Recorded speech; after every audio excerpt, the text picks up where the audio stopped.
Hallelujah! Magandang umaga po sa aming mga kasama ngayon na narito sa church, maging sa mga kasama po natin online. Before muna nga po tayo magsimula, kung may nakikita po kayo mga bagong muka, katabi, katapat, nasa likod, kanan, kaliwa, o kahit yung mga lumang mukha, dati natin pa nakakasama na. Bigyan po natin sila ng magandang ngiti, batiin po natin sila ng magandang umaga.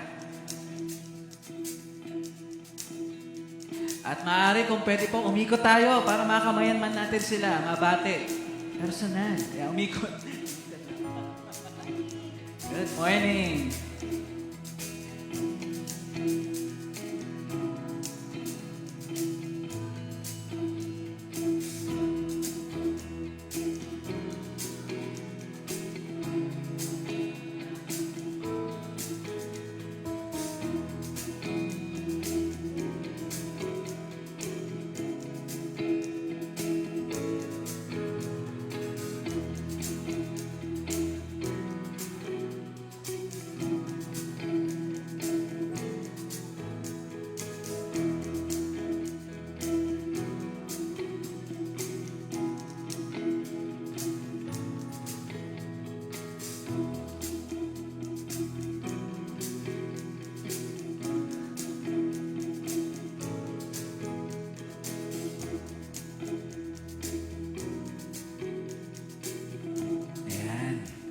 Tanaw na tanaw po dito mula sa taas yung nagagandahang ngiti po natin sa bawat isa.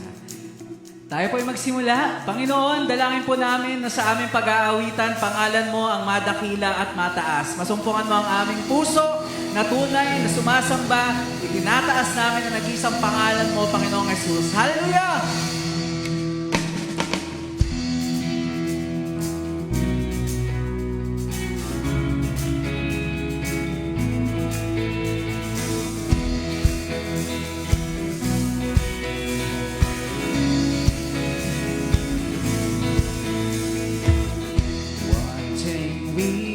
Of you, one thing that we desire, that as we worship you, Lord, come and change our lives. Arise, arise, arise, arise, arise, take your place, be enthroned on our praise.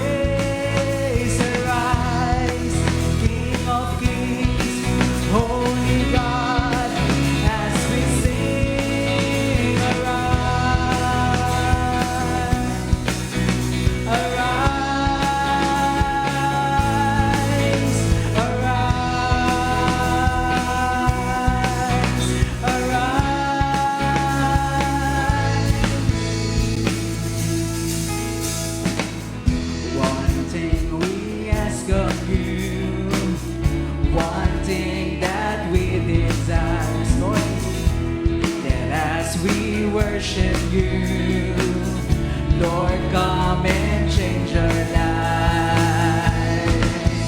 Arise, arise, arise, arise, arise, take your place, be enthroned on our praise. Arise, King of Kings, Holy God, we sing, arise, take your place, be enthroned on our praise. Arise, King of Kings, Holy God, as we sing, arise, arise, arise.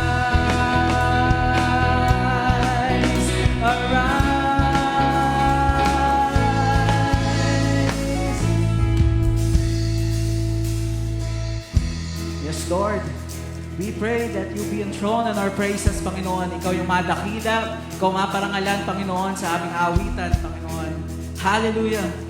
Come on, church, let's sing.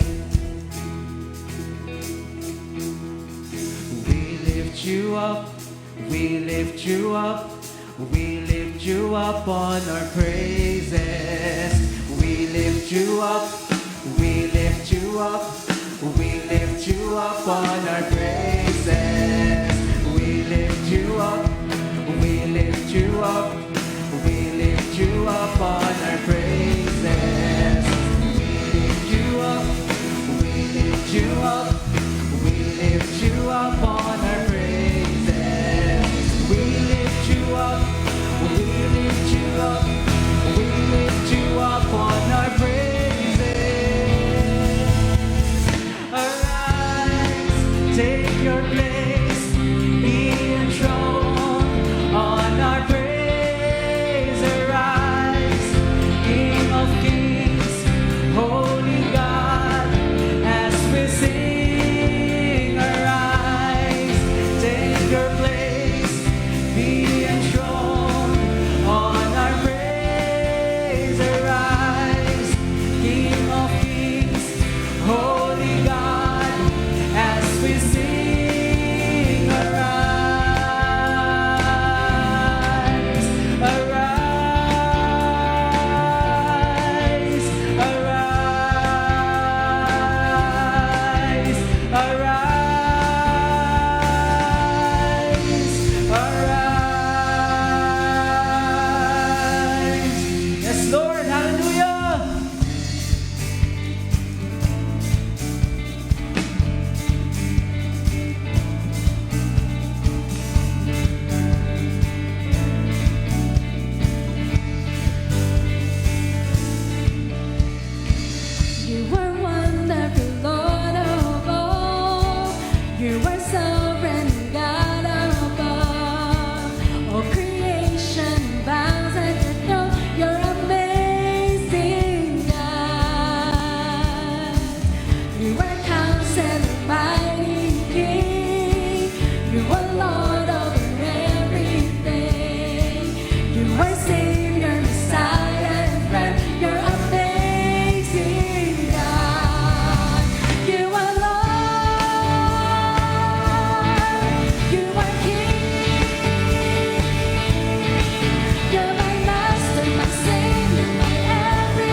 We will continue, O Lord, to dwell in your presence, Panginoon.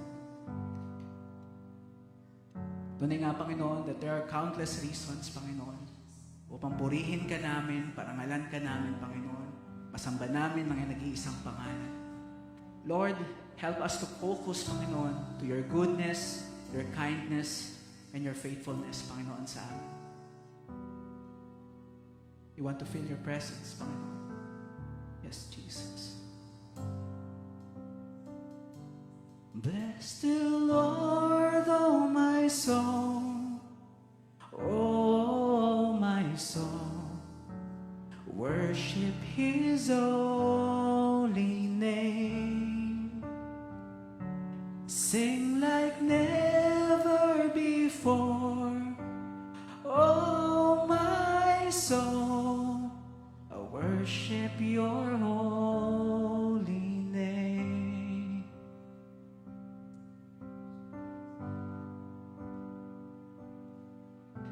The sun comes up, it's a new day dawning. It's time to sing your song again. Whatever may pass and whatever lies before me, let me be singing when the evening comes. Bless the Lord, oh my soul, oh my soul, worship His holy name. Sing like never before, oh my soul, I worship your holy name. Yes, Lord, you're rich in love and you're slow to anger. Your name is great and your heart is kind. For all your goodness I will keep on singing. 10,000 reasons for my heart to find. Bless the Lord, oh my soul, oh my soul, worship His holy name. Sing like never before, oh my soul, I worship your holy name. Bless the Lord, oh my soul, oh my soul, worship His holy name. Sing like never before, oh my soul, I worship your holy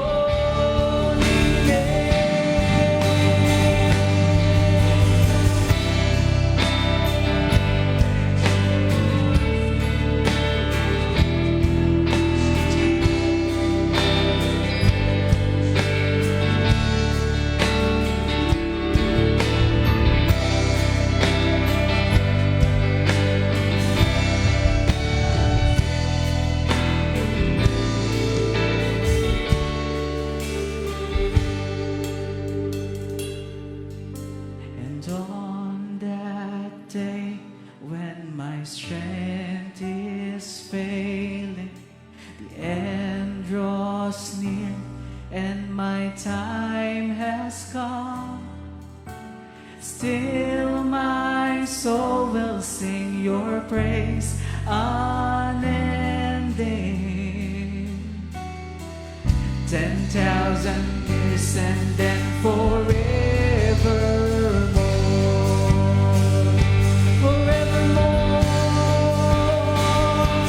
Bless the Lord, oh my soul, oh my soul,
worship your holy name. Lord, I worship your holy name.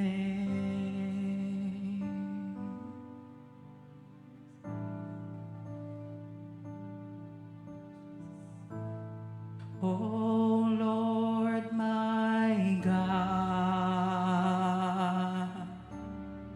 when I in awesome wonder consider all the worlds thy hands have made, I see the stars,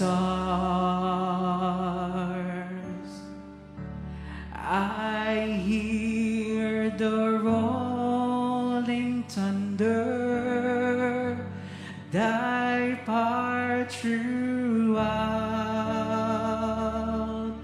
the universe display. Then sings my soul, my Savior God, to thee. How great thou art, how great thou art. Then sings my soul, my Savior God, to thee. How great thou art, how great thou art. And when I think that God His Son not sparing sent Him to die, I scarce can take it in. That on that cross, that on that cross, my burden gladly bearing, He bled and died to take away my sin. Sings my soul. Then sings my soul,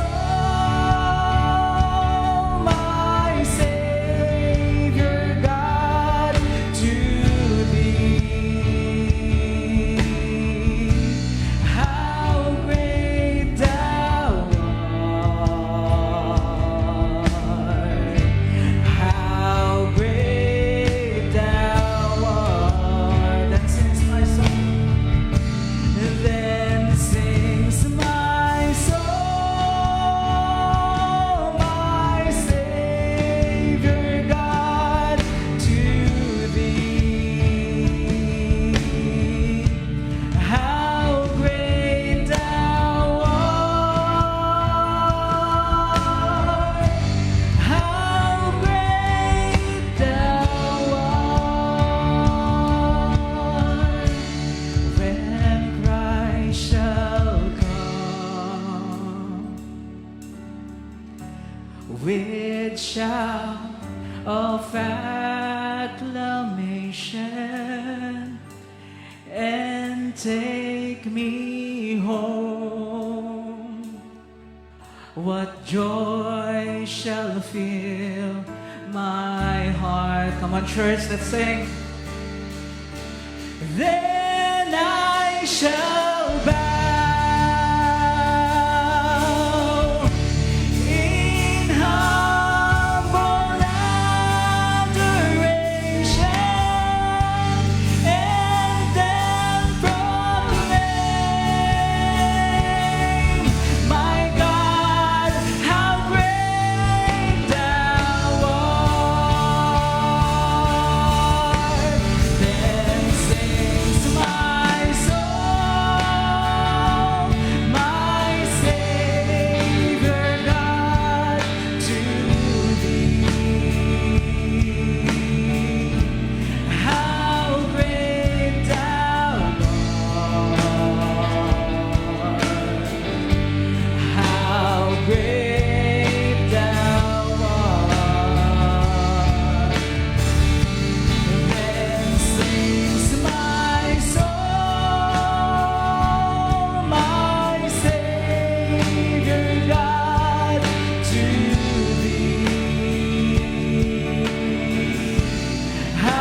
na ang puso namin lumuluhod sa iyong harapan, Panginoon, nagpapakumbaba. Pangalan mo ang patuloy na itataas at pangalan mo ang patuloy na aming dadakilain, Panginoon. Lord, truly you are great.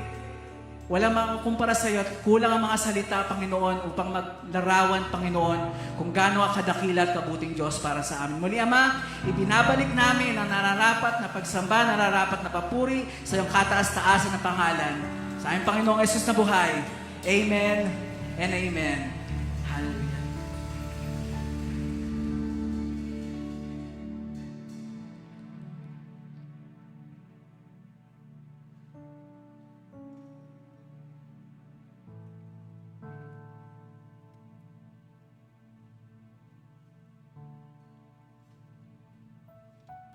Hallelujah, no?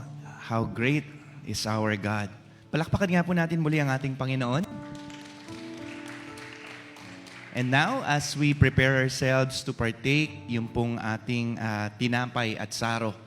Sa umaga pong ito, patuloy ho nating alalahanin at bigyang papuri ang Panginoon sa kanyang kadakilaan, sa kanyang kabutihan, at sa kanyang kamanghamanghang gawa sa atin hong mga buhay. And now, let us read from the book of Matthew, chapter 26, verses 26 to 28. While they were eating, Jesus took bread, and when he had given thanks, he broke it and gave it to his disciples, saying, "Take and eat, this is my body." Then he took a cup, and when he had given thanks, he gave it to them, saying, "Drink from it, all of you. This is my blood of the covenant, which is poured out for many for the forgiveness of sins. I tell you, I will not drink from this fruit of the vine from now on until the day when I drink it new with you in my Father's kingdom." When we were singing earlier, yung last song natin, "How Great Thou Art," yun po yung storya natin eh. Sabi ho dun sa kanta, "And when I think of those that you have done," sa kamanghamanghang gawa ng iyong mga kamay. When you look up sa heaven, nakita natin how grandeur, no? How amazing yung disenyo ng kalangitan. And when we look on ourselves, no, makikita natin how perfectly and wonderfully everyone was made, no? Sabi nga ng Bible sa Psalm 139, no, "You are fearfully, I praise you for I am fearfully and wonderfully made." Alam niyo, it has been God's plan ever since, no? Yung lahat ng nilikha, no? Alam niyo, lahat ng bagay na ito was prepared for us, no? Kasi on the 6th day, He made man. Ginawa niya yung tao, di ba?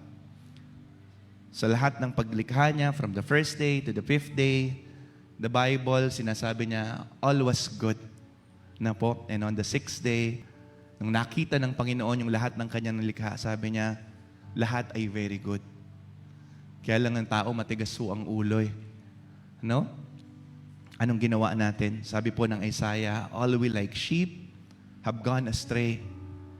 Each of us turn into our own separate ways, in our own separate ways." Kanya-kanya ho tayo ng kanya-kanya ho tayo ng direction. And in fact, kagaya no lagi ho nating laging pinag-aaralan, no? Sa start pa lang, sa Eden and Eve, instead of surrendering and submitting to God, anong ginawa ko? They instead choose yung deceit ng kaaway. Dahil sa kanilang kaisipan, ito is good. Dahil bakit? You will be like God, determining for yourself what is good and evil. It has been the history of men, no? Kaya nga sabi ho ng Romans "For all have sinned and have fallen short from the glory of God." Lahat ng tao ay nagkasala. Pero anong sabi ng Diyos? Sa araw na kumain ka ng bunga, ng puno ng pagkaalam, ng mabuti at masama, ikaw ay mamamatay. Dahil po sa kasalanan na yon, nagkaroon ho ng kamatayan. Hindi lang ho kamatayang pisikal. Sabi ho ng aklat ng Roma 6:23, sapagkat ang kabayaran ng kasalanan ay ano? Kamatayan. Ang sabi ho ng Hebreo, 27, no, kung papaanong nakatakda magkaminsan na ang tao'y mamatay, pero matapos nito ay ang paghukom. Yun ho yung ano natin yung destiny dapat natin Yung tayo ho ay hukuman dahil sa ating kasalanan. Pero pag tiningnan ho tayo sa ating mga sarili, the verdict is sure. We will all be guilty. Ano yung sabi ng second verse? No? And when I think that my God, His Son not sparing, sent Him to die, I scarce can take it in. Hindi ko malirip maisip kung papaanong ang Diyos na lumikha ng lahat ng bagay, lahat ng ating nakikita at hindi nakikita, dahil ho nakadestino tayo sa kamatayan, pinadala niya ang kanyang bugtong na anak para mamatay doon sa krus. Hindi po yun afterthought. Nung nagkasala pa lang ang tao, itinadhana ng Panginoon na mayroong isang manunubos. Kaya nga sa lumang tipan pa lang may larawan Ano ho yung larawan ho sa lumang tipan? Yun hong kordero na inihahain at binububo ang kanyang dugo. Kaya nga ho may Passover If you would recall yung inaral po natin sa aklat ng Juan, sabi po ni Juan Bautista, masdan ninyo ang kordero ng Diyos na nag-aalis ng kasalanan ng sanlibutan. Naalala niyo yung inaral natin kung papaano iprinisinta ng Panginoong Hesukristo ang kanyang sarili. At doon sa araw na pagpili ng korderong ihahain, iprinisinta ng Panginoong Hesukristo yung kanyang sarili na siyang tubig na nagbibigay buhay. Ano ang nangyari nung gabi? Ano yung sinasabi ho ng salita? Kunin ninyo, kanin ninyo, ito ang aking katawan na pinagputol-putol dahil sa inyo. Hindi ho kinuha sa Panginoong Hesukristo yung kanyang katawan, no, nalabag sa kanyang kalooban. Sapagkat ito ay voluntaryo niyang ipinagkaloob dahil mahal na mahal niya tayo. Sabi po ulit, kunin ninyo ang saro na naglalarawan ng aking dugo ng bagong tipan sa ikapagpapatawad ng mga kasalanan. Sabi po ng aklat ng Hebreo, maliban sa pagkabuhos ng dugo, ay walang kapatawaran ang kasalanan. Sino po yung nagbigay ng kanyang dugo? Ang Panginoong Hesukristo. Isipin niyo gabi pa lang kahit mahirap po sa kanyang kalooban, bakit ho alam natin na mahirap yung sa kanyang kalooban? No, isipin niyo alam na ng Panginoong Hesukristo yung mangyayari sa kanya. Kaya nung nananalangin siya sa hardin ng Getsemani, ano ang sabi niya? Ama, kung maaari lamang lumagpas na sa akin ang kopang ito. Mahirap po ba'y pagdaraanan ng Panginoong Hesukristo? Ang sabi ng pagsasalarawan sa kanya, habang siya'y nananalangin, siya ay nagpawis, na ang pawis kung pagmamasdan ay tila butil ng dugo. Ganoon katindi ang nararamdamang hinagpis ng Panginoon sa hirap ng kanyang daraanan.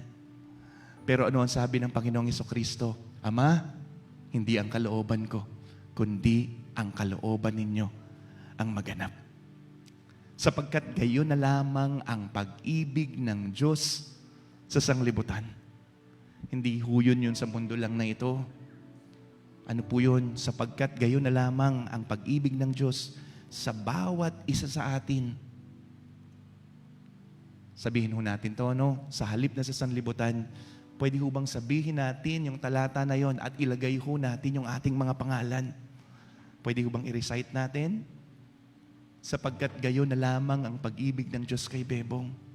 Sabihin nyo yung inyong pangalan. Sapagkat gayon na lamang ang pag-ibig ng Diyos sa atin, na ibinigay niya ang kanyang nag-iisang anak, upang sino man sa kanya'y sumampalataya. Sabi sa English, shall not perish.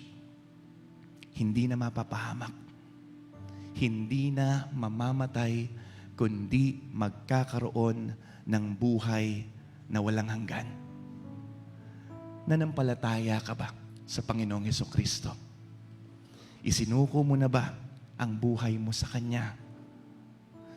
Pinaglaanan ka niya ng Kanyang katawan at ng Kanyang dugo. Simula't simula pa man, nasa isip ka na ng ating Diyos. Kung hindi mo pa tinatanggap ang Panginoong Hesukristo, pagkakataon mo ito para tanggapin mo ang Kanyang pag-ibig, ang Kanyang pagliligtas, at ang Kanyang pagiging Panginoon sa iyong buhay. At kagaya ng sinabi, no, ang dugong ito ay para sa ikapagpapatawad ng mga kasalanan.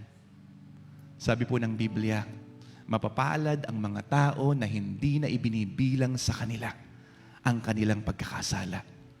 Bakit po? Kasi pinatawad ka na ng Panginoon dahil sa pagkamatay ng Panginoong Hesukristo sa krus. Nahihiya ka ngayon sa Panginoon dahil may pagkakasala ka. Sinasabi ng Panginoon, anak, sabi ng Biblia, if you confess your sin, He is just and faithful to forgive you. Wag ho nating itago ang sarili natin kagaya ng pagkatago ho ni Adan at ni Eva nung lumapit ho ang Panginoon. Sapagkat kahit ho nakagawa tayo ng pagkakasala, mayroon tayong dakilang manunubos. Hindi lang siya nagpatawad, kundi ibinigay niya ang kanyang buhay para sa atin. And that is what we have right now. Yung kabutihan at biyaya ng Panginoong Hesukristo sa atin ng lahat.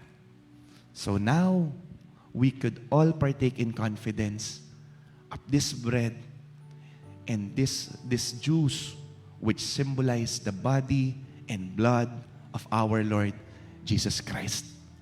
And as we partake of this bread and this juice, we are also proclaiming that we are awaiting, no? Lahat tayo ay matamang nag-iintay sa muling pagbabalik ng ating dakilang manunubos, ang ating Panginoong Hesukristo. Let us all bow our heads. Lord Heavenly Father, we thank you. And we just express our gratitude, Panginoon, sa inyong kabutihan, sa inyong biyaya. Lord, sa sobra-sobrang pag-ibig na inilaan nyo para sa bawat isa sa amin. Ama, salamat po sa Panginoong Hesukristo.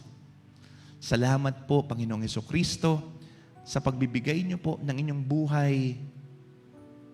Lord, sa mga tinanggap nyong mga latay, sa tinanggap nyo, Panginoon, na kaparusahan na dapat po ay para sa amin.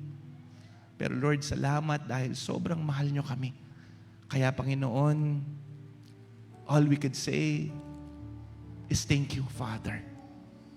And we offer our lives, Father, as a pleasing sacrifice for you, Father. Dahil yun po yung maibabalik namin na pagpupuri, pasasalamat at pagluwalhati sa inyong kadakilaan at sa inyong kabutihan sa aming buhay. Lord, thank you for this bread, Father, which symbolizes your sacrifice for us. And as we partake, Father, Lord, yung mga bagay na ito, Panginoon, na sumisimbolo sa inyong kabutihan sa amin, Father, tulungan nyo kami as we mature and grow into Christ-likeness, Father. Para, Panginoon, mas maipahayag namin sa mga tao sa aming paligid na, Lord, kayo yung aming Diyos, kayo yung aming manunubos, kayo yung aming Panginoon, at nais naming ibahagi yung inyong pag-ibig sa marami sa aming paligid, Father. Lord, we thank you. And Lord, kung may mga sin kami, Father, thank you. Dahil, Panginoon, binigyan nyo kami ng confidence, Father, to approach your throne, to ask for forgiveness, and to receive that forgiveness because of your goodness and your love for us. Thank you po, Panginoon. Salamat sa kaligtasan.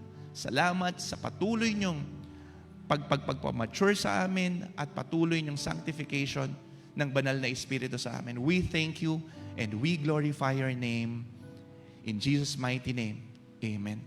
We could all now partake of the bread.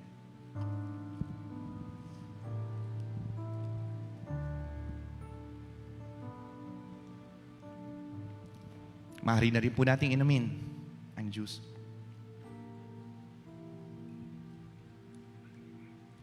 Again, kagaya ng awit natin, dakila ang ating Panginoon. Can we all shout, how great? Ano yung lyrics kanina? How great thou art, O God, sapagkat ang lahat ng kapurihan. No? Ulitin ko lang ho, no? Nilikha ka ng Panginoon, nagkasala ka, minahal ka pa rin ng Panginoon, at patuloy kang minamahal ng Panginoon. No? At yung ginawa ng Panginoong Jesucristo doon sa krus, wag ho nating sayangin na magpatuloy ho tayo sa pamumuhay na talunan dahil niisip natin hindi tayo makawala sa ating kasalanan. Nabuhos ang dugo ng Panginoong Jesucristo para sa kapatawaran ng iyong kasalanan. Kaya ho, yung paglilinis na yon, gamitin ho natin para sa kapurihan ng ating Panginoon. God bless you all.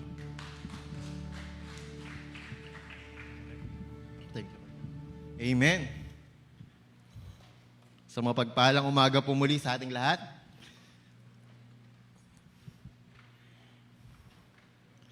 Yan. So habang kinokolekta po yung ating pinaglagyan ng mga elements, pwede bang tingnan nyo yung mga katabi nyo? Ngitian nyo naman. No? Mag-a-announce na po ako, tapos na yung sermon yung preaching No? Okay na, di ba? Yan na. Sabi ni Brother Rentong, okay na daw. Announcement na po. Biro lang, pinapangiti ko lang po kayo. No? So again, magandang umaga po muli sa ating lahat at sa mapagpalang umaga sa bawat isa sa atin na kasama po natin dito on-site. And of course, yung mga kasama po natin ngayon online, no? We praise God na kahit po sa pamamagitan ng online stream natin ay nakakasama namin kayo sa pagsamba natin sa ating buhay na Diyos kada linggo. Amen? Pwede po ba natin muling palakpakan na natin Diyos? Hallelujah. Thank you, Jesus. Alam niyo po mga kapatid, ngayong umaga pong ito, pagpapatuloy natin yung ating series. And this month of July, we are actually, bawat Sunday po, we are about to end our series. Ano po ba yung series natin? About worship. At yung verse na yung key verses natin is actually found in Romans chapter 12, verses 1 and 2. Yun lang. Di ba? Yung dalawa na yun. Pero it's already been, I think, almost 2 months, na pinag-aaralan po natin ito. And I hope marami na pong itinuro at inireveal sa atin ng Panginoon. Pero na po ba? Marami na po ba tayong natutunan? Sabi ko nga po, yung lahat ng natututunan natin sa mga nakaraang linggo na ating pag-aaral about sa worship. Kami po sa teaching team, nung kami po ay nag-meeting last Tuesday, when we were sharing, naniniwala po kami. Doon po nung nagsimula tayo, naniniwala kami na marami nang nireveal sa atin ng Panginoon. Tama ba? Na marami na pong muling ipinaalala sa atin ng Panginoon. Tama ba? Marami na bang ipinaalala sa atin? Parang wala. Ulitin kaya ulit natin mula simula. Kaya ba? Ano yung pinaalala sa atin? Diba? Kung ano yung tunay na ibig sabihin ng pagsamba. Kaya ang topic natin is about worship. I hope by this time, mga kapatid, malinaw na sa atin. Kung ano ba yung ibig sabihin ng tunay na pagsamba sa Panginoon. Sinasabi po natin na hindi lamang ito nasusukat doon sa patuloy na pagdalo natin sa mga gawain. Tama ba? Tatandaan po ba natin? Hindi lamang ito nasusukat sa patuloy na pagdalo lamang natin sa mga gawain ng simbahan. Bagamat mahalaga po ito at kapuri-puri. Sa totoo lang, kapuri-puri. Sabi ng salita ng Diyos, masarap yung nagtitipon-tipon yung magkakapatid Nagkakaisa, sama-sama. Tama ba? Yun ang sabi ng salita ng Diyos. So kapuri-puri yung pagtitipon-tipon po natin, kaya di po namin sinasabi na ito'y mali o masama. Pero ang sinasabi po ng salita ng Diyos, mga kapatid, ayon sa ating napag-aralan, na ang tunay na pagsamba ay nagmumula sa isang buhay na binago ng kanyang biyaya. Tama ba? Yung buhay na binago dahil lamang po sa grace ng ating Panginoon. Isang puso na tumutugon sa kabutihan niya. Tama ba? Isang puso, isang buhay na tumutugon sa kabutihan niya, hindi lang tuwing linggo, kundi sa araw-araw po ng ating pamumuhay. Amen? No? Ito po ang uri ng pagsamba na nakikita hindi lang sa loob ng simbahan, kundi sa paraan ng pag-iisip, pakikitungo, at even do sa ating mga pagpapasya, mga kapatid. No? That is what we're teaching or what we are sharing. O sabi ko nga po, yung ipinapaalala sa atin ng Panginoon, ito yung tunay na pagsamba. No? Yung nagkakaroon po tayo ng pagbabago sa ating mga buhay. No? Amen ba, mga kapatid? No? Kaya dapat pong purihin natin ang Diyos na patuloy po na nagbabago ng ating mga buhay. Amen? No? Ang papuri po sa Kanya lamang.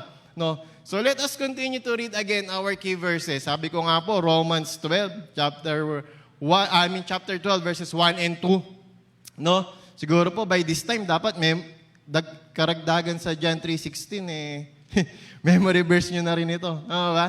No, kasi every Sunday, binabasa natin to almost 2 months na So dapat kabisado natin to, nasabi dyan, Romans 12, chapter 12, verses 1 and 2. Therefore, I urge you, brothers and sisters, by the mercies of God, to present your bodies. Ano po ibig sabihin nun, to present your bodies? Sabi dyan, dedicating all of yourselves, no? Setting apart our lives as a living sacrifice, holy and pleasing to God, which is your rational, ano daw yung rational, yung logical, yung intelligent, yung tamang pagsamba natin sa Kanya. No? Act of worship. Sa verse 2, mga kapatid, and do not be conformed to this world. No? Ano ibig sabihin niyan? Pag sinabing do not conform to this world, and sabi po dyan, any longer with its superficial values and customs. No? Diba naalala nyo, pinag-aralan natin, culture of worship.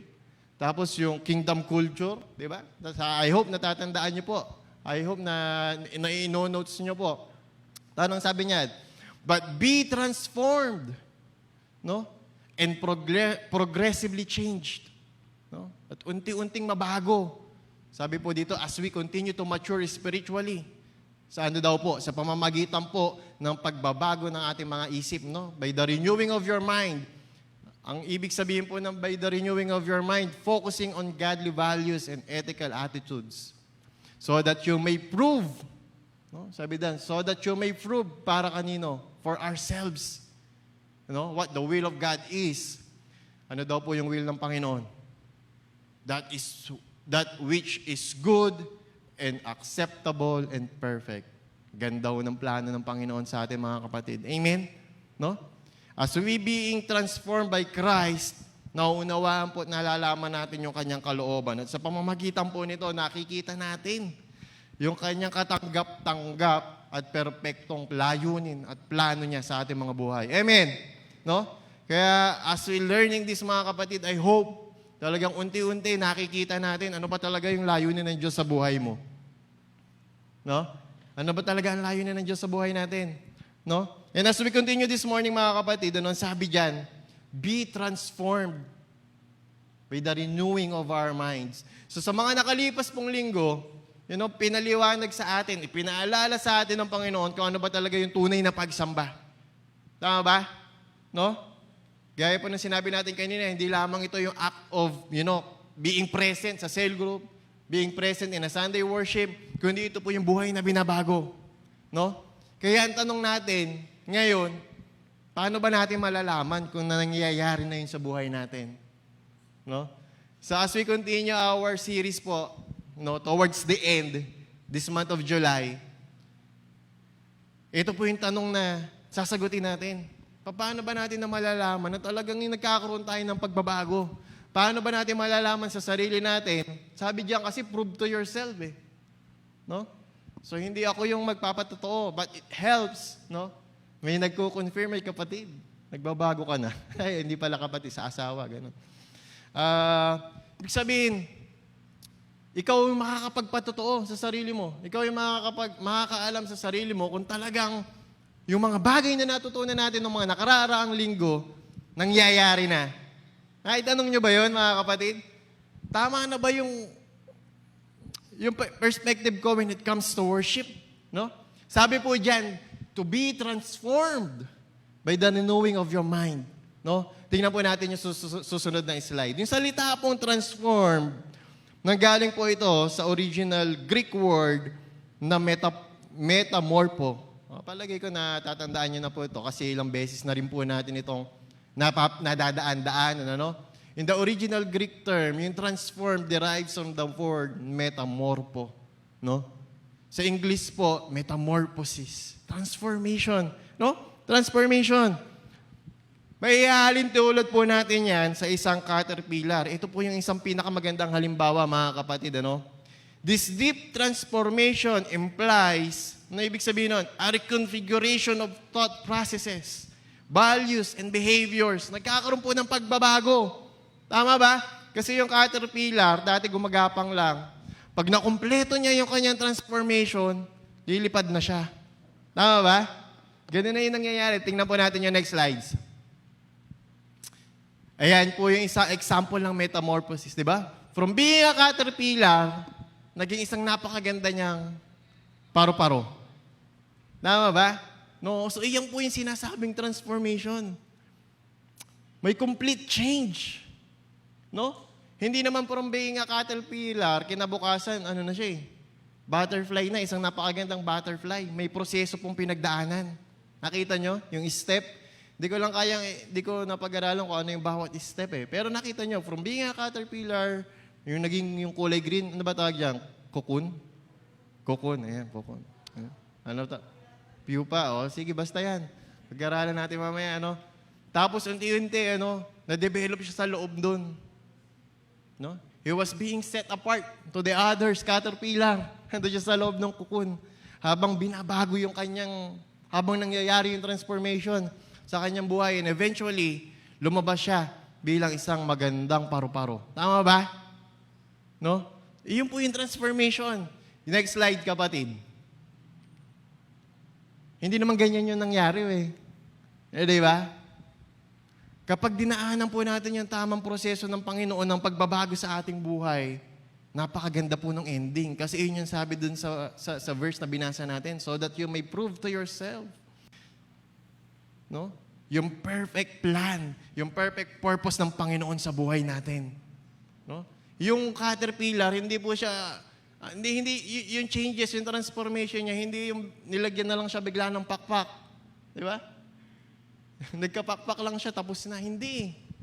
Talagang complete change. Complete transformation. So, iyon po yung transformation, yung metamorpho na sinasabi ng salita ng Diyos. Binabago tayo ng Panginoon. Tama ba, mga kapatid? No? Pag nakompleto natin yung transformation na gusto mangyari ng Panginoon sa buhay natin, nagiging maganda po yung resulta. At higit sa lahat, noticeable. Visible yung change. Tama ba? Yung caterpillar, alam mo yung itsura niya Pero nung naging butterfly siya, nakita mo talaga yung pagbabago doon sa caterpillar. Diba? Mas gumanda ba? Mas pumangit? Mas gumanda. Mas nagkaroon ng kulay. Tama po ba? So, yun po yung pagbabago na gustong mangyari ng Panginoon sa buhay natin. No? When He says, doon sa salita ng Panginoon, yung transformation ng isip natin, yung transformation ng buhay natin, ganyan po yung gusto niya mangyari sa atin. Ganyan po yung gusto niya maranasan natin, mga kapatid. Kaya sa umaga ito, mga kapatid, kung naunawaan po talaga natin yung mga nakakaraang topics natin, meron po ba kayong lapis dyan? Ballpen tsaka papel? Nagki-quiz po tayo. Biro lang. Wala tayong quiz. No? Alam niyo, mga kapatid, kagabi sa cell group namin, nagkaroon kami ng recitation. Ba, mga Brad? No? Recitation kami kagabi. Sabi ko sa kanila, ano ba yung mga natutunan nyo dun sa mga nakararaan nating mga lesson? No? At napakagaganda po. Praise God, may natutunan naman. Akala ko kasi natutulog lang sila No, biro lang.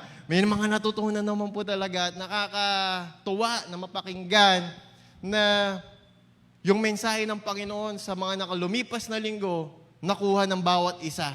No?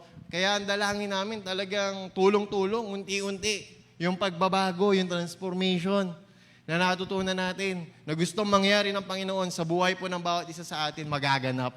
Amen? No, magaganap po ito sa pamamagitan po ng tulong ng banal na Espiritu. Kaya sabi ko nga, doon sa recitation namin kagabi, mga nakapasa naman. Ayan, nakapasa naman po ang bawat isa. Kaya glory to God, glory to God. Kasi ang bawat isa aminado, may binago na sa kanila ang Diyos, may binabago, at may babaguhin pa. Tama ba? Ibig sabihin, hindi po katulad ng butterfly. Hindi po automatic, kinabukasan butterfly na siya. May proseso na nangyayari sa buhay niya hanggang ma-reach niya po yung kanyang complete transformation. Ganon din po tayo mga kapatid. No? Unti-unti po tayo magpabago sa ating Panginoon. Ano? Kaya sabi ko nga po, sa pagtatapos po ng ating pag-aaral sa buwan na ito, we will see. No? We will try to assess ourselves.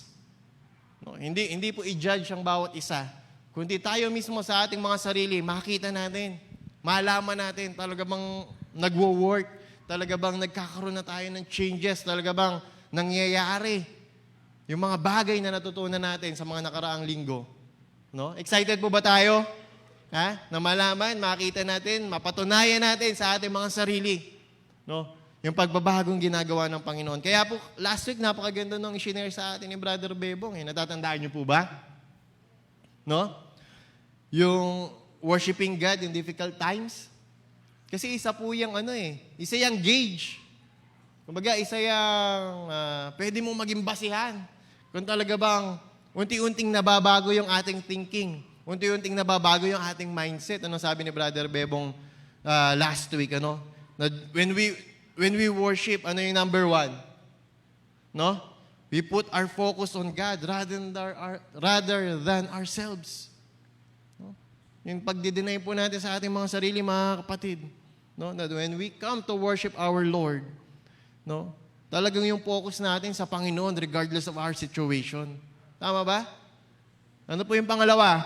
Pinaalala po sa that we must always be reminded na ang Panginoon po lagi siyang in control. No? Na kahit anong sitwasyon natin, alam natin ang Panginoon may control ng lahat. Kahit na sa pananaw natin parang wala, kahit na sa pananaw natin parang hindi, napaalala sa atin na dapat ang lagi nating inaalala as our minds are being renewed, no? Yung ating paniniwala, ating pananampalataya, alam natin ang Diyos ang may kontrol ng lahat, no? And lastly, mga kapatid, worshiping God in difficult times. When we worship, we express our dependence on God. Tama ba? No? Talagang nakikita na ipahahayag natin na tayo'y nakasandal sa katapatan at biyaya ng ating Panginoon. No? Hindi tayo madaling maratel, hindi tayo madaling mag-alala. Meron man ganun sa atin? No? O maalalahanin pa din, no? So napakaganda. Itong mga bagay po na ito, kung nakikita nyo yung sarili nyo na talagang nangyayari ito sa buhay nyo, that means, no? The Lord is working. No? The Lord is transforming you, transforming us. Kaya po sa umagang ito, sa pagkapatuloy ng ating pag-aaral, samahan niyo muna po ako sa pananalangin at muli talagang ibigay natin ang papuri sa ating Panginoon at patuloy na kilalanin ang pangungunan niya po sa ating gawain ngayong umagang ito. Ama namin Diyos, muli, sa iyo po ang pinakamataas na papuri, pagdakil at pagluwalhati. Ama, sa umagang ito,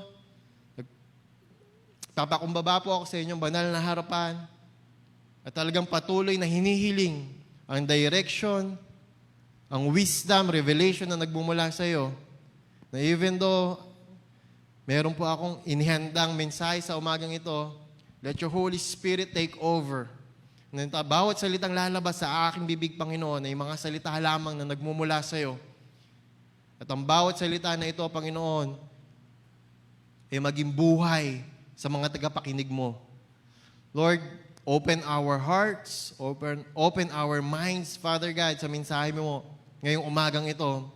At hayaan mo po ang iyong banal na Espiritu ang mangusap at patuloy na magpaliwanag sa amin ng bawat salitang ihahayag mo sa buhay po ng bawat isa sa umagang ito. And I pray, Father God, to those who are listening right now, na talagang anuman ang kanilang sitwasyon, nasaan man po sila ngayon, maranasan nila ang kapangyarihan mo, ang presensya mo, patuloy nilang maranasan sa umagang ito. And even those who are sick right now, we pray for healing physically and spiritually. And again, O Lord God, we give you all the praises and glory sa umagang ito. Ikaw lamang aming Diyos na karapat-dapat kilalanin sa aming pagsamba. Maraming pong salamat sa pangalan ni Jesus. Amen and amen. No? Sabi ko nga po, paano ba natin malalaman that we are being transformed and progressively being changed? No? Yun yung tanong eh. Paano natin malalaman, are we really growing spiritually? Tanong nyo ba yon? No, ako tanong ko po yun eh. No, I hope tanong din natin yun, no? Especially doon sa mga natututunan natin dito. Sabi nga po, when we were reviewing ng mga elders, ng preaching team, no? Yung preaching natin ng mga nakakaraang linggo, it is really more practical. Mga practical application. Kaya madaling i-reflect eh. Kaya madali dapat mag-reflect. Tingnan natin yung ating mga sarili. No? Kung may nangyayari ba talaga. No? So yun po yung tutuklasin natin sa mga susunod na linggo. No? Talaga bang we are really growing spiritually? No? Talaga bang yung, am I really able to give my life as a living sacrifice to God? Tama ba? No? Kasi yun yung key verses natin eh. Yun yung worship natin. Kaya ngayong umagang ito, mga kapatid, I will only be sharing to you 3 points. 3 points lang. No? Pero of course, hindi naman po ito limited lamang sa 3 puntong ito. Kaya nga po sabi ko, yung mga susunod po magpipreach sa atin, they will be able to share more. But this morning, let me start sa 3 punto po na ito ngayong umagang ito. Kung paano ba natin matutulungan yung ating sarili na makita o at least malaman natin, are we really being renewed? Are we really being changed? Are we really giving our life as a living sacrifice to our Lord? Excited na po ba tayo? Yan. Diretso na po tayo. Number 1. No, paano ba natin malalaman that we are really being transformed? We are being changed. Our minds are being renewed. Number 1 daw po sa pamamagitan ng ating mga priorities. No? We will be able to assess ourselves. Ano ba yung mga priorities natin lately? Ano ba yung priorities natin sa ating buhay, mga kapatid? Sabi dyan, the path of transformation lead us away from self-glory and into God-honoring purpose. No? From fleeting gains to eternal rewards. Pag alam po natin yung ating priorities, kung yung priorities natin ay nababago ng Panginoon, it leads towards yung naaalis ka, nadidetach ka sa iyong sarili. No? Yung denying, babalik pa rin tayo dun sa pagde-deny po ng ating mga sarili. Self-glorifying. No? And we are being renewed doon sa purpose na kung saan ay kinakatagpo natin yung purpose na inilagay sa buhay natin ng Panginoon. No? And other half of it is that we are not only looking on those material things or fame, but we are looking doon sa eternal rewards, heavenly rewards. Tama ba? No? Kapag daw po yung ating kaisipan ay hindi na umiikot sa ating mga sarili, o so kung ano yung maginhawa sa atin, doon nagsisimula ang tunay na pagbabago na nagmumula sa Diyos. Malinaw po mga kapatid? No? Matthew chapter 16, verses 19 to 21, sabi diyan mga kapatid, do not lay up yourselves treasures on earth, where moth and rust destroy, and where thieves break and steal. But lay up yourselves treasures in heaven, where neither moth or rust destroy, and where thieves do not break in and steal. Sabi po sa verse 21, for where your treasure is, there your heart will be also. Napakaganda pong test. Kung paano natin malalaman kung ang ating puso't isipan ay natra-transform according doon sa layunin ng Diyos na ipinakikita sa atin, especially ng mga nakakaraang linggo. No? Sabi ko, nasan daw po yung ating puso? No? Yung ating treasure, andun yung ating puso. Kung ano yung mahalaga sa atin, nandoon yung ating puso, nandoon yung ating isip, nandoon yung ating priorities. Yun po yung sinasabi dyan, mga kapatid. Ano po ba yung treasures of heaven? Sabi dyan, huwag na po tayo mag-ipon ng mga kayamanan ng mundong ito. But, ano sabi dyan? But, yung mga kayamanan ng makalangit, yun daw po yung ating ipunin. Ano po ba yung mga bagay na yan? Ano? Naitanong niyo po ba yun? Ano ba talaga yung mga treasures in heaven? No? Gaya kanina nung binasa sa ating verse ni Sister Ann, yung pag-win ng souls, it is wise. No? Isa po yan sa treasure of heaven. Yung maidala mo, yung pamilya mo, yung maiakay mo, yung kaibigan mo, yung katrabaho mo, yung anak mo, yung magulang mo, kaklase mo, sa paanan ng Diyos, it is a treasure in heaven, mga kapatid. No? Naniniwala po ba kayo doon? No? Yung pagiging mapagpatawad natin, kayamanan po yan sa langit. You are being gracious. You are being merciful. No? Hindi po yan mananakaw sa inyo. Gaya ng sinasabi ng salita ng Diyos. Hindi katulad ng mga material things na nauubos. O nauubos din po yung pasensya nyo. Nauubos din pala no, yung pagpapatawad tsaka pasensya. No? Isang beses ka na lang. Tama ba? Nauubos din pala. Parang mali yata example ko. Hindi, biro lang po. No? Sa totoo lang. Yan yung mga treasures of heavens. Ano? Yung mga gift of the Holy Spirit. Pag yan nagmamanifest sa buhay natin. Being gracious, self-confidence, self-control. No? That is all treasures in heaven. Kung iyon po yung pinapalago natin, kung iyon po yung pinapriority natin sa ating mga buhay, mga kapatid, ano? Yung paglilid mo ng cell group, yung pagmi-minister natin, faithfully walking dun sa calling na ating Panginoon.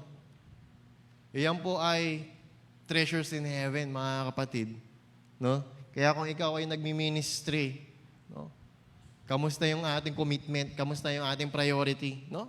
Yes, mahalaga po ang pamilya. Tama ba? No? Yes, mahalaga ang ating mga trabaho. No? Mahalaga po ang ating mga negosyo. Mahalaga ang ating pag-aaral. Tama ba? No? Kaya hindi ko po sinasabi na yung mga bagay na to ay baliwalain natin. Mahalaga po ito. But the question is, saan po sa mga bagay na binanggit natin, nasaan doon ang Panginoon? Hindi po masama na mag-google tayo ng panahon sa mga bagay na ito. Pero siguraduhin po natin na sa bawat area na ito ng buhay natin, no, nabibigyan pa rin po natin ng prioridad ang Panginoon. No? Malinaw po ba, mga kapatid? No? Mahirap kasi, kailangan ko tong gawin. No? Kailangan ko tong tapusin. Sa susunod na lang ako. Sa susunod na lang ako dyan, sasama bro. Sa susunod na lang ako aaten kasi kailangan ko to gawin. Yun ang tanong doon. Where's our priority? Alam niyo po, doon po sa mga, may mga kilala ko. Andito, katabi niyo ngayon. No? There are people here, mga kapatid, they gave up yung mga malalaking salaries nila to be here. Not to be in the church every day, but talagang na-receive nila sa Panginoon No? Anuhin nila yung malaking sweldo pero malayo sila sa kanyang pamilya. They sacrifice it. No? Sabi nung isa, ang panalangin lang namin dati bro, magkabahay at magkakotse kami. Ibinigay na ng Panginoon. Kaya tumigil na siya. Sabi niya, tumigil na ako kasi yun lang naman yung prayer namin Itinugon ng Panginoon. No? Nakita niya yung kahalagahan pa din ng pamilya. Gusto niya, kasama niya yung kanyang pamilya, yung mga anak niya. Nakakasama niya, bagamat, sabi niya nga, ang laking adjustment sa buhay niya. No? You see, hindi naman perfecto yung taong ito. Yung mga taong ito. But they see the priority. Kung ano po yung pinakita sa kanila ng Panginoon. At talagang pinili nila to stay. Even though napakalaki po ng sinacrifice nila. No? Sila naman po yung nag-share niyan. And even to myself, mga kapatid, ako po hanggang ngayon ay may trabaho pa din po ako. No? Hindi niyo po ba ako napapanood sa TV?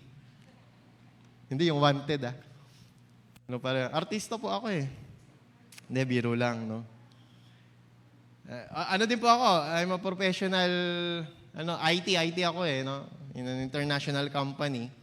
And I've been working with this company, 17 years na yata no? 17 years. So, back in 2013, 2014, O, 13 daw, sabi ng asawa ko.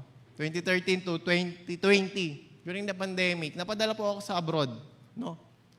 And yung salary ko doon, times 4. Nung binalik po ako dito ng Panginoon, kasi kailangan ko nang umuwi dahil tapos na yung assignment ko, tapos na yung visa ko. Dumating ako dito, okay naman. No? Pandemic. So marami kaming, naging busy rin po kami sa ministry. Kasi even doon naman po nandudong kami sa abroad, no? Talagang hindi po nawala sa puso namin yung humanap ng isang simbahan kung saan talagang patuloy kaming makakapakinig ng salita ng Diyos. At also yung nasa puso din namin yung mag-ministry kami. Kasi before kami umalis, nasa ministry kami. Kaya nung pagdating doon, talagang hinahanap din namin makapag-ministry kami. Kaya lang hindi po nangyari yon until 2020, 2018 almost. Towards the end na nung assignment ko abroad. Doon na lang kami nakapag-ministry. No? And then nauwi nga po kami. And to make the long story short, pagdating po namin dito, 2021, after a year, minessage na ulit ako ng boss ko dun sa abroad. Sabi niya, ready ka na ba bumalik? Sa totoo lang po mga kapatid, sinagot ko sa kanya, give me 1 month because we will be praying for it. No, kasi madami po kaming, naging busy na rin po kami sa ministry dito. No, marami na rin po kaming ginagawa. And we were really praying, Lord, kasi pag titingnan ko yung opportunity, maganda po talaga yung buhay doon, sa totoo lang. No, maginhawa, sabi ko nga, times 4 yung sweldo Times 4. Nung panahon na yon, nung palitan nung panahon na yon. Lalo ngayon, kung nandoon ako, baka times 6 na yon, times 7. No? Pero ang nilagay talaga na bigat sa puso namin ng Panginoon, especially sa akin, is to stay. Hindi ko po sinasabi ito dahil para hangaan nyo ako. No? Kasi iba-iba po tayo ng sitwasyon. Iba-iba po tayo ng calling. But why I am sharing this to you mga kapatid is that, pag nakinig po tayo sa Panginoon at ginawa natin yung gustong ipagawa at ipakita sa atin ng Panginoon, wag po tayo maglala, hindi po niya tayo pababayaan. Katulad po ng mga sinasabi ko sa inyo kanina ng mga kapatid na nagbahagi they give up yung mga 6 digits na salaries nila. To be with their family, to be in the church. Talaga naman pong hindi smooth sailing. Hindi smooth sailing. Sila na rin naman po nagsasabi. Pero may joy, may kapayapaan, may peace sa kanilang mga buhay. Yun po yung gustong maranasan ng Panginoon sa ating mga buhay, mga kapatid. So we have to set our priorities. We need to know our priorities, mga kapatid. Kaya sabi ko nga, hindi po namin sinasabi ang mga bagay na to make you feel guilty. Guilt trip na naman si Brother Joel. Hindi po This is to help ourselves. Para makita natin, mahalaman natin how we will be able to grow spiritually. At maranasan po yung tunay na pagbabago ng Panginoon na gustong mangyari sa ating mga buhay. Ang tanong po is, our deepest pursuit is to understand and obey the will of the King? Yun ba yung ating talagang ninanais? Yung maunawaan, yung kagustuhan ng ating hari? At buong puso ba nating niyayakap yung mga calling na inilalagay ng Diyos sa puso natin? Yan po yung mga tanong na kailangan po nating sagutin, mga kapatid. Pag tayo ay nasa ministry, kamusta yung puso natin sa ministry? Di ba? Sabi dyan, nadidetach tayo sa ating mga sarili. Nagsiserve lang ba tayo when it is convenient to us? Nagsiserve lang ba tayo kapag may free time tayo? Pag di tayo busy? Ganun ba tayo, mga kapatid?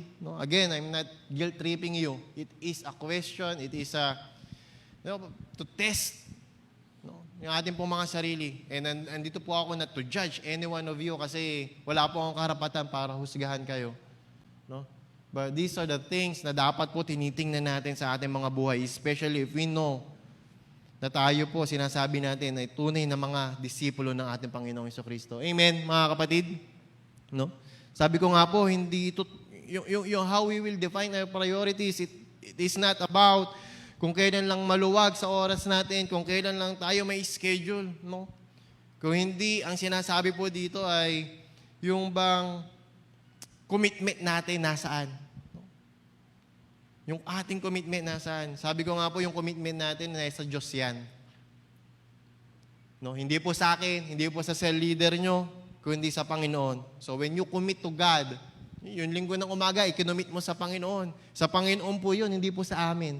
Kaya dadating ka ng linggo, no? Excited sa pagsamba. Kasi commitment mo yan sa Panginoon. No? You will minister sa Panginoon. You will serve sa Panginoon. Hindi dahil kay Brother Joel, hindi dahil kay Vice, hindi dahil kay Brother Bebong, kay Brother Jonas, o sa cell leader mo, kundi dahil po sa Panginoon, mga kapatid. That's your priority. No? Sa Diyos po, hindi po sa kahit kanino. No? Ang pagsunod, ang pagsamba, ang pagtugon sa tawag ng ating Panginoon, lahat po ng yan ay para sa Kanya. Tama po? Para lamang po sa Kanya yan. At kung tunay natin siyang mahal, hindi na kung kailan madali sa atin, kundi kahit kailan. Tama ba? No? Sabi po ni Isaiah, sa Isaiah chapter 6 verse 8, anong sabi ni Isaiah doon? Here I am, Lord. Sabi niya, here I am, Lord, send me. Ganun ba yung ating puso? Isaiah, ala po yata dyan yan, i-note nyo na lang, Isaiah chapter 6 verse 8, sabi doon, also I heard the voice of the Lord saying, whom shall I send? Anong sagot ni Isaiah? Sabi pa ng Panginoon, then who will go for us? Ang sabi ni Isaiah, then I said, here I am, send me. Sino yung ganun yung puso? Lord, andito ako. Ako yung gamitin mo. Kahit ako'y busy sa aking pag-aaral, kahit ako'y busy sa aking pamilya, kahit ako'y busy sa aking trabaho, sa aking negosyo, andito ako, Panginoon. Gamitin mo ako. Sino yung ganon? Amen? No? Sana po maging ganun yung ating mga puso, mga kapatid. Matthew chapter 16, verse 24. No one can serve two masters. No, for either he will hate the one and love the other, or he will be devoted to the one and despise the other. You cannot serve God and money, mga kapatid. No? Nasaan po ang ating mga puso? Nasaan po ang ating mga priorities? Number 2, our responses. No? Yung ating mga tugon, yung ating reaksyon. No? There is a saying, mga kapatid, you can't control everything. No? Hindi naman po talaga natin kayang kontrolin ng lahat. No? But you can control your response. Tama ba? No? Hindi natin kayang baguhin ang lahat na nangyayari sa paligid natin, pero yung ating pong character, yung ating pong attitude, yung ating pong pag-response, no? Kaya po natin yung kontrolin. Ano? Nagiging mapagpasensya na po ba tayo? Diyan mo i-assess no? Nababago ba talaga tayo? Binabag ba tayo natin, Panginoon? No? Nagiging gracious na ba tayo? No? Tanong po yan sa ating mga sarili. Ang biyaya, no? Ang biyaya ang nagiging default natin. Yung grace ang nagiging default natin. Ano? Sabi po dyan, sa pusong patuloy na binabago ng Diyos, ang biyaya ay hindi lamang isang pagpili. Ito ay nagiging isang likas na tugon. Nagiging gracious tayo. Nagiging merciful tayo. Iyan po yung nagiging default natin, mga kapatid. Iyan yung nagiging default na response natin. Pakinggan niyo po ito. Hindi na natin hinahawakan ang mga sama ng loob. Meron ba dito? Nag-iipon ng sama ng loob? Share nyo naman. No? Hindi na natin pinanghahawakan yung mga sama ng loob, hindi dahil wala na ang mga pagkakataong masaktan tayo. Nasasaktan po tayo, tama? Patuloy tayong nasasaktan. Pero we are no longer staying na yung puro na lang hinanakit, puro na lang sama ng loob. Kung hindi pinupuno po natin ng awa ang espasyong dating sinasakop ng hinanakit. Tama ba? No? Kung gano'n na po yung nangyayari sa buhay natin, unti-unti po tayong tinatransform ng Panginoon. Ano?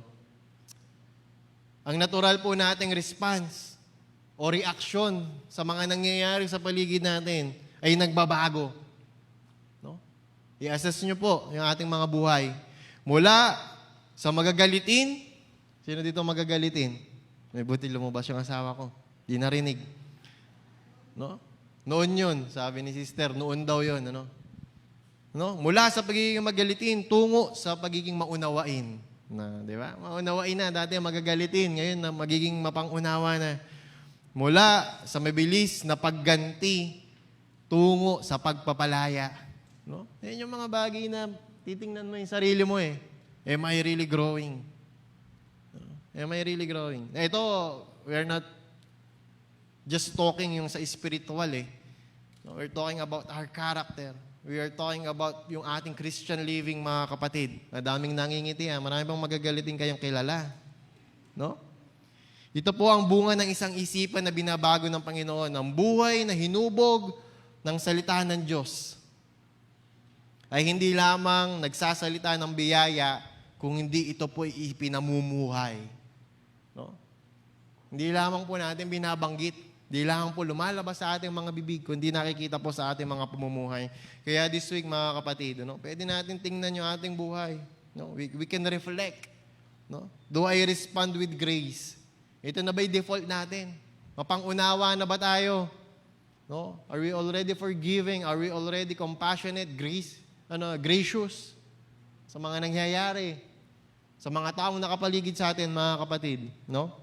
Kung ang sagot po doon ay hindi pa, may good news po, mga kapatid. Ibig sabihin, mayroon pa tayong room for improvement. No? Katulad po ng isang caterpillar, no? There is a process. Dumaan lamang po tayo doon sa proseso at unti-unti babaguhin po ng Panginoon ang ating mga buhay. Amen! No? So, in our responses, makikita po yung pagbabagong ipinakikita sa atin ng Panginoon sa ating mga buhay. No? Marami po yung mga susunod na verses, pwede na po nating lagpasan dyan. But these verses, really tell us, kapag tayong self-control. Sabi sa Proverbs 25:28, a man without self-control is like a city broken into and left without walls. Kamusta yung responses natin? Puro lang ba tayo galit? No? Colossians 3:15 sabi diyan, and let the peace of Christ rule in your hearts, to which indeed you were called in one body, and be thankful. No? Proverbs 4:23 sabi diyan, keep your heart with all vigilance, for now it flows the spring of life. No? Pag tayo binago ng Panginoon, dapat yung mga lumalabas sa bibig natin, it gives life. It gives hope, no? Na i-share natin yung mga nararanasan natin sa Panginoon. Proverbs 19:11, good sense make one slow to anger, and it is His glory to overlook an offense. No? Yung hindi mo na, yung mga offenses sa'yo, ng mga taong nababaliwala mo na lang. No? Hindi mo na masyadong pinapatulan. Sabi sa Proverbs 15:18, a hot-tempered man stir up strife, but he who is slow to anger quiets contention. No? Puro po ito wisdom, mga kapatid. Proverbs 15:1, a soft answer turns away wrath, but a harsh word stir up anger. Sa mag-asawa, applicable. Yun pala yung sikreto. No? Kailangan pala, kinausap ka ng asawa mo, mahinahon lang. Lalo pag galit na galit. No? Tahimik ka na lang. Huwag ka na lang mag-talk. No? Sabi kasi dito, a soft answer turns away. Pero mas maganda nga yata, huwag ka na lang mag-talk. No? But a harsh word stir up anger. Tama ba? No? Attend po kayo ng couples, madaming ganyan. Proverbs 14:29, whoever is slow to anger has great understanding. No? Matalino pala pagka tayo ay may self-control. Hindi masyadong magagalitin. But he who has a hasty temper exalts the folly. No? 2 Timothy chapter 1 verse 7, for God gave us a spirit not of fear but of power and love and self-control. So ayan po tayo. Pag binago tayo ng Panginoon, no? Ang makikita po sa ating pag-ibig. Tama ba? Ang makikita po sa ating self-control. Amen? Yes, may self-control. Sino dito ang maibigin? No? Ayun. Wala. Patay. At least honest, unti-unti pa. Unti-unti. Babaguhin ng Panginoon. Last, mga kapatid, huli na. In our decisions. No? Our choices echo where our trust lies. No? Sa pamamagitan po ng ating mga pinipili, sa ating mga sinusunod, sa ating mga kinikilala, ito po ay nagpapakita kung saan tayo, kung kanino tayo nagtitiwala, ano yung pinaniniwalaan natin. Either it is rooted in God's purpose or driven by personal ambitions and fear. Sabi po dyan. Ano? A transformed life chooses faith rather than fear, mga kapatid. No? Kaya po, when we examine our decisions, lately, kamusta ba mga kapatid nyo? Mga recently, mga bagay na pinagdesisyonan nyo. No? To whom do you listen to? Yung mga sarili mo bang ambisyon? O dahil ba sa takot mo sa mga darating na panahon? No? O minsan nakakagawa tayo ng mga desisyon kasi nakatingin ka doon sa malayo pa, tapos natatakot ka na. Kailangan ko itong gawin ngayon kasi natatakot ako na baka pagdating natin sa panahon na yon, sa taon na yon, wala tayo. Kulang tayo. Kapos tayo. No? Kaya may mga bagay na hindi na natin inihiling, hindi na natin tinatanong ang Panginoon kung yung ba talaga ang kalooban niya sa ating buhay. Kung yun ba talaga yung gusto niya, lakaran natin, kung yun ba talaga yung gusto niyang gawin natin. Kasi takot na takot tayo sa future. Tama ba? Ganun ba tayo magdesisyon? Ganun ba recently yung mga nagiging desisyon natin sa ating mga buhay? No? Nakakalimutan natin itanong sa Panginoon, ano ba talaga, Panginoon, yung gusto mo?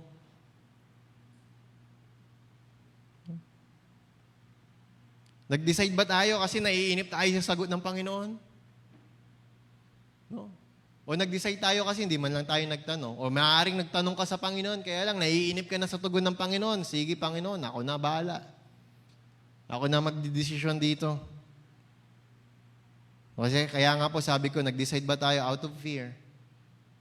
Kasi nakikita natin, ako parang hindi ko aabutin to. Kaya kailangan gawan ko ng sarili kong pamamaraan. Kung saan alam ko na mas madali kung makukuha o makakamit yung mga bagay na ito. Ganun po ba yung ating sitwasyon, mga kapatid? No?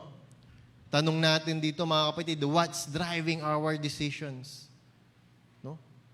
Ano po ba yung kumukontrol sa ating pag-iisip, sa ating pagdidesisyon? You know?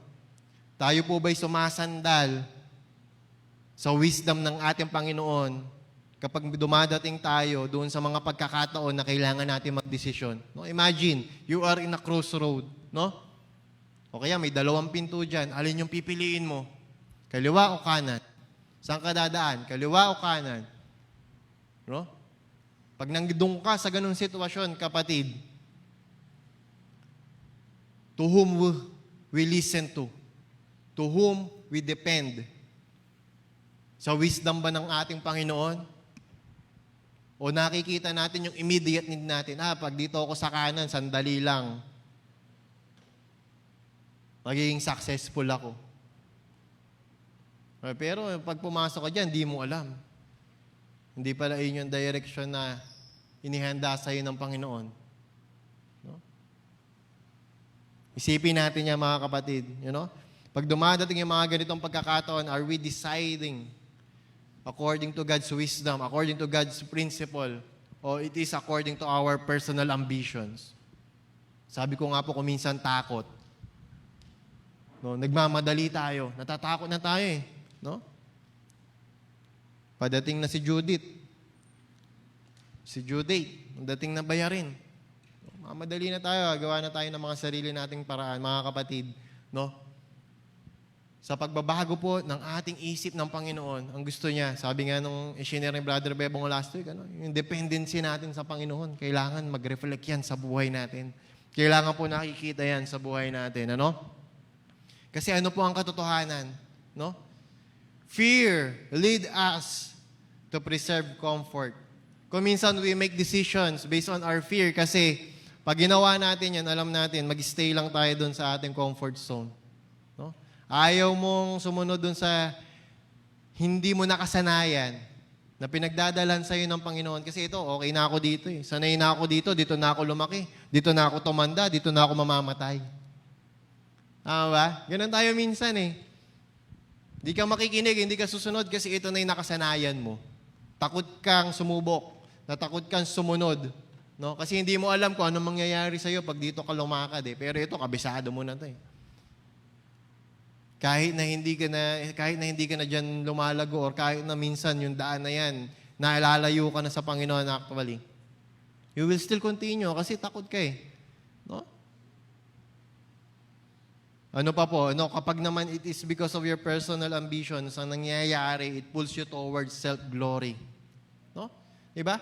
Pag yung mga bagay na nagagawa mo sa sarili mong kalakasan, sa sarili mong paraan, diba? Ang tendency, yung nagkakaroon ka ng self-confidence.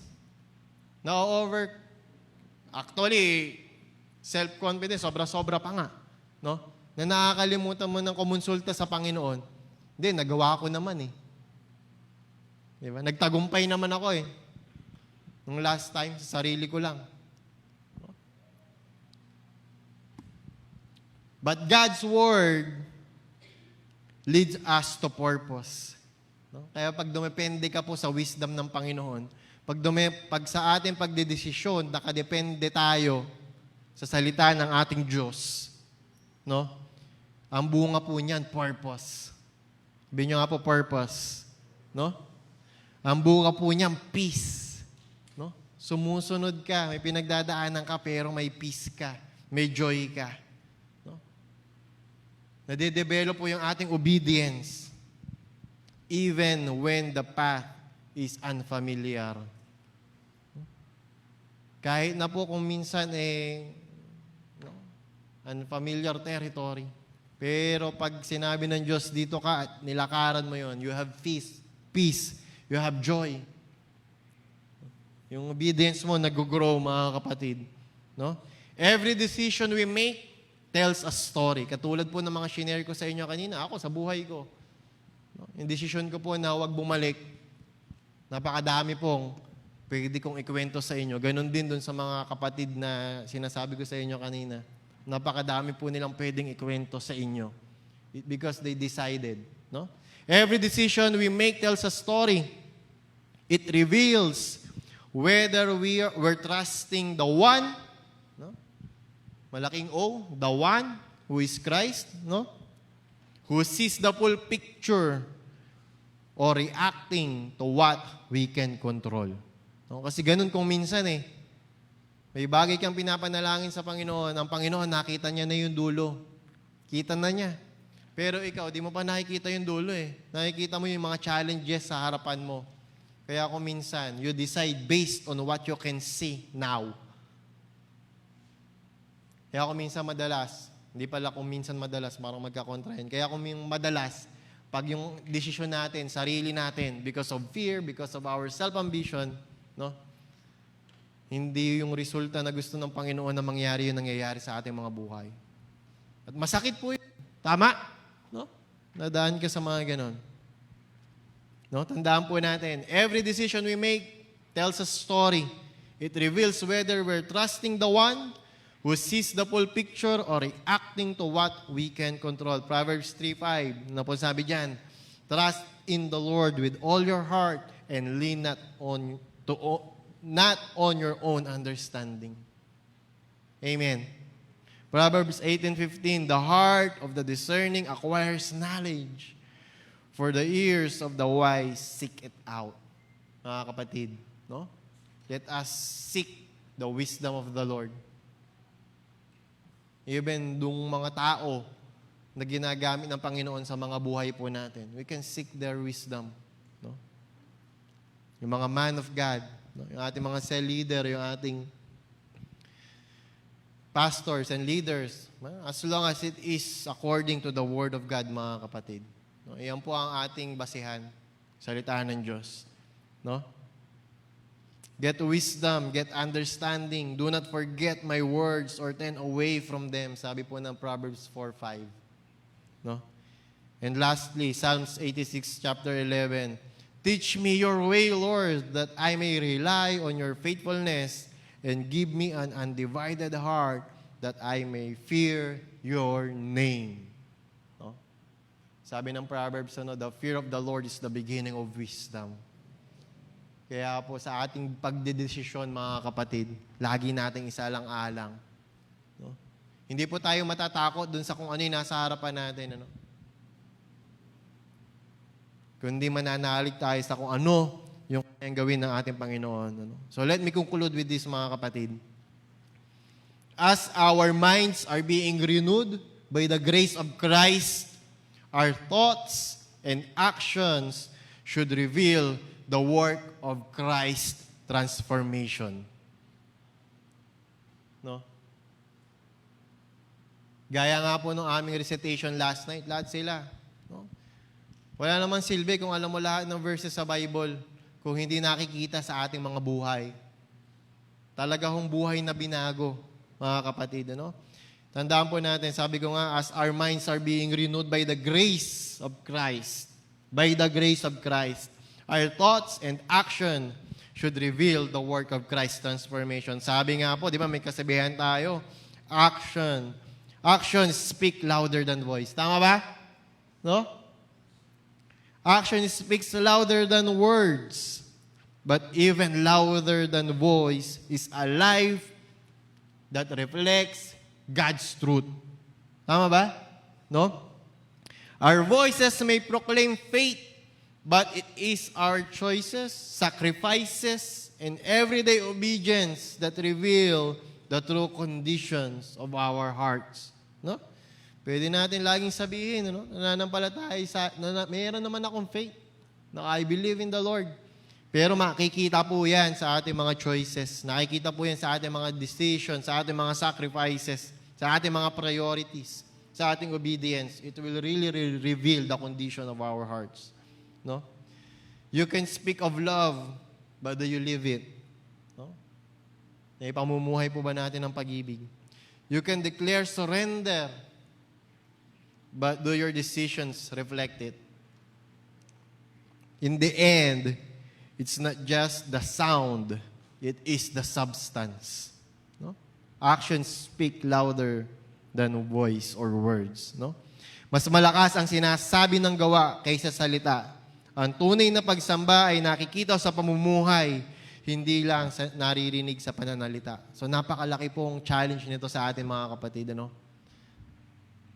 No? Kaya po i-assess natin this week ang ating mga sarili. Ano? Talaga bang binabago tayo ng Panginoon? We see na yung buhay natin ay talagang patuloy na binabago ng Panginoon. Nakikita po ba, nagiging visible po ba sa ating mga buhay? No? Tanungin niyo po yung asawa niyo. Tanungin niyo yung mga anak niyo. No? Tanungin niyo yung mga anak, tanungin niyo yung mga magulang niyo. Sa mga wala pang anak, yung asawa niyo, tanungin niyo. I think they will be able to see. Bakit natin gagawin yun? Not for us to be judged. No? Kasi gusto natin mangyari yung pagbabago. Makita yung pagbabago. Kasi pag ito po yung naganap sa ating mga buhay, maniwala po kayo, mga kapatid. Marami pang magagandang bagay na ipakikita at ipararanas sa atin ng Panginoon. Amen? No? So I hope, mga kapatid, sa umaga pong ito, marami tayong natutunan, maraming inireveal sa ating ng Panginoon. At patuloy po nating hayaan yung pagbabago ng Diyos ay maranasan natin at sa pamamagitan po ng kapangyarihan ng Kanyang banal na Espiritu ay makita sa ating pananalita, no? Sa ating mga actions, sa ating decisions, sa ating priorities, sa ating mga response. No? Yung pag-ibig ng ating Panginoon, yung biyaya ng ating Panginoon. Amen? Muli po sa Diyos, ang pinakamataas na papuri, paglawalhati sa umagang ito.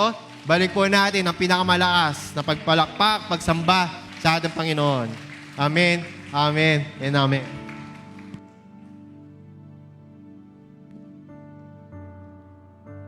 Salamat po. Purihin po natin ang Panginoon. Muli, inaanyayahan po lahat na tayo tumayo. At may tayo mag-aalay ng awitin para sa ating Diyos.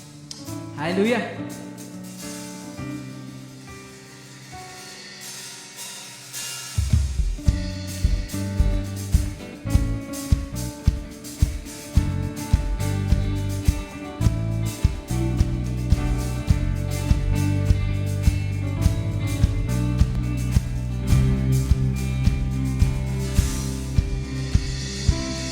You are wonderful, Lord of all. You are sovereign.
no end. You are the Alpha and Omega, beginning and end. You are the Father, Son, and Spirit, King with no end. You are the Alpha and Omega, beginning and end. You are the Father, Son, and Spirit, King with no end. You are Lord, you are King. You're my Master, my Savior, my everything. You're amazing, God. You are Lord, you are King. You're my Master, my Savior, my everything. You're amazing, God. You're amazing, God. You're amazing, God. You are God. Let's praise Jesus.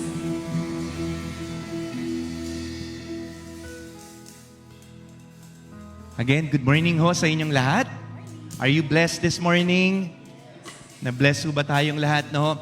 Kanina si Brother Joel started with the image of metamorphosis, no? Familiar ho tayo no, pag nakikita natin yung mga magagandang mga butterflies, no, sa mga garden, no? It did not start as butterflies. No, hindi naman nagsimula 'yon bilang mga butterflies. Ito ay nagsimula bilang mga ano tawag doon? Caterpillar. No, caterpillar. Alam niyo, we could learn so much about caterpillar connected dun sa ating lesson ngayon. No, yung mga caterpillar, saan ho natin nakikita yan karaniwan? Sa garden, no, sa mga dahon. At makikita niyo ho, bakit yung mga dahon ay bigla na lang nakalahati o bigla na lang naubos. Because the caterpillar consumes so much. Bakit ho? Because it is preparing for something. No, tayo ba nagkukonsume ba tayo? Kinukonsume ba natin ang Word of God araw-araw? Kasi it needs to pass through yung isang phase ng kanyang buhay na hindi naman ho madali. Bakit ho? May matagal ho na pag-iintay eh. No, kasi tayo gusto natin minsan instant eh. Alam niyo ba, nagstay ho yung caterpillar sa loob ho ng cocoon. No? Hindi biro ang maghintay. But tayo, ganun din. Kasi gusto natin, Lord, pinag-pray ko na mabago ako eh. Pero hindi naman ho si Lord yung problema eh. Sino ho yung problema? Tayo.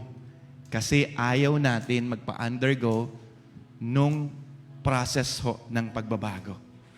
The word metamorphosis, tingnan ho natin yung process ho ng caterpillar. You could look at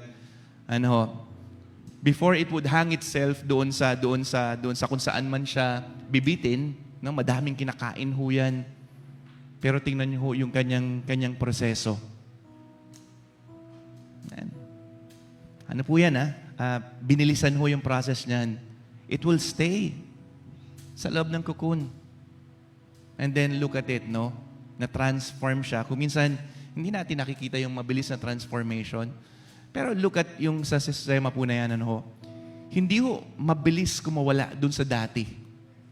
And in fact, there's an experiment kasi the butterfly has to exert lots of effort para makawala ho dun sa cocoon na yun. Ganon din ho tayo, hindi tayo makawala dun sa dati natin, Pero gusto natin walang proseso. Kadalasan gusto natin hindi ho tayo nasasaktan. May isang eksperimento hong ginawa eh. Nung nakita nila na ready na ho yung butterfly, para hindi na ho mahirapan yung butterfly, ginupit na lang ho yung cocoon. No? And then the scientists discovered that the caterpillar, the caterpillar that was transformed into butterfly sa loob ng cocoon should really exert so much pressure para makawala doon so that yung fluid ay makarating sa kaduluduluhang bahagi ng pakpak ng butterfly. Ano ho yung nangyari doon sa ginupit ho yung cocoon? Maganda ho yung butterfly. Pero that butterfly was not able to fly. Kuminsan, ang dami ho nating complaints, no? Bakit? Lord, bakit kailangan kong pagdaanan to? Bakit kailangan may mga pains pa ako? Bakit kailangan i-give up ko pa? Yung baguhin ko pa yung priorities ko? Kailangan, pati pamamaraan ng pag-respond ko, baguhin ko pa? Bakit kailangan yung decision? Di ba pwede kung ano na lang din yung gusto ko para hindi na po ako mahirapan? The problem with that, hindi ka rin makakalipad. You might look new, pero yung newness na yon ay hindi magmamanifest sa buhay mo. The Lord allows different challenges. And the Lord, inaalaw niya na pagdaanan natin yung maraming mga bagay because He would want us na magkaroon ng kakayanan so that we could spread our wings and fly. Yun yung plano ng Panginoon sa atin. But oftentimes, madalas po sa atin, instead of looking forward dun sa ating pagiging butterfly, anong tinitingnan natin? Mag-remain na lang ako na caterpillar.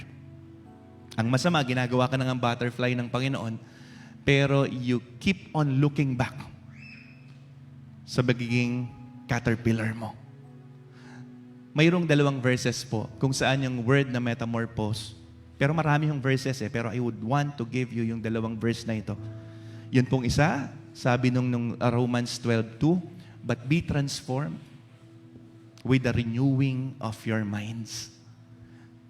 Yung priorities, yung response, yung decision, nagsisimula yan sa utak Nagsisimula yan sa puso natin. And then the second is 2 Corinthians chapter 5 verse 17. If anyone is in Christ, he is a new creation. Bakit tayo nagkakaroon ng kakayanan from caterpillar to butterfly? Bakit tayo nagme-metamorphose? Kasi na kay Kristo ka na. Pwede ba nating sabihin, I am in Christ? Declare natin, I am now in Christ. Now in Christ.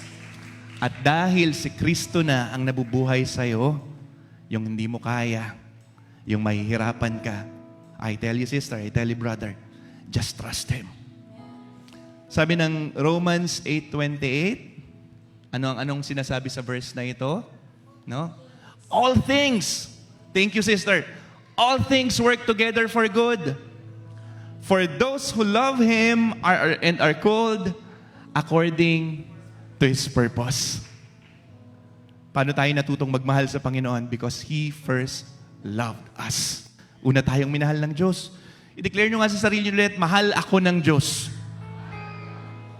Pinatawad na ako ng Diyos. Kaya ngayon, ang Panginoong Jesucristo na ang mabubuhay sa akin. I am crucified with Christ, therefore, I no longer live. Jesus Christ now lives in me. My priorities, my response, my decisions, I surrender to the one who loved me so much. Sa Kanya na sobra-sobra ang pagmamahal sa akin. Kaya kahit mukhang mahirap, kahit mukhang mas masarap pagkatiwalaan yung aking sarili, I will trust the Lord with all my heart. Can we declare that? Pagtitiwalaan ko ang Diyos ng buong buo sa aking puso. Kasi He knows best for all of us. Do we trust God? Can we trust God? Yes, definitely. And now, last na lang sabi, tayo na ay mga bagong And if in this case, we are passing through difficulties, don't worry. God is in control. And God has a promise to everyone that He will never leave us. He will never forsake us. And everything that is going, that we are going through, yung pinagdadaanan natin, pagtiwalaan natin, Kaya sabi ni Sister, no? Ano sabi ni Sister kanina? All things work together for good. For those who love Him and are called according to His purpose. And lastly, yung benediction natin, God is able to do immeasurably more than we could ask or imagine. To Him be the glory of His church throughout all generation, in the name of the Father, the Son, and of the Holy Spirit. Amen. Amen. God bless you. Tayo po ay mananagumpay sa pamamagitan ng Panginoong Jesucristo. God bless you all. Amen. May quick announcement lamang po ang youth.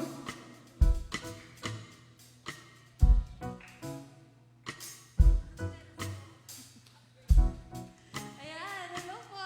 Para po sa ating mga youth, meron po tayong fellowship today na pang girls at pang boys. So we're hoping na makasama po namin.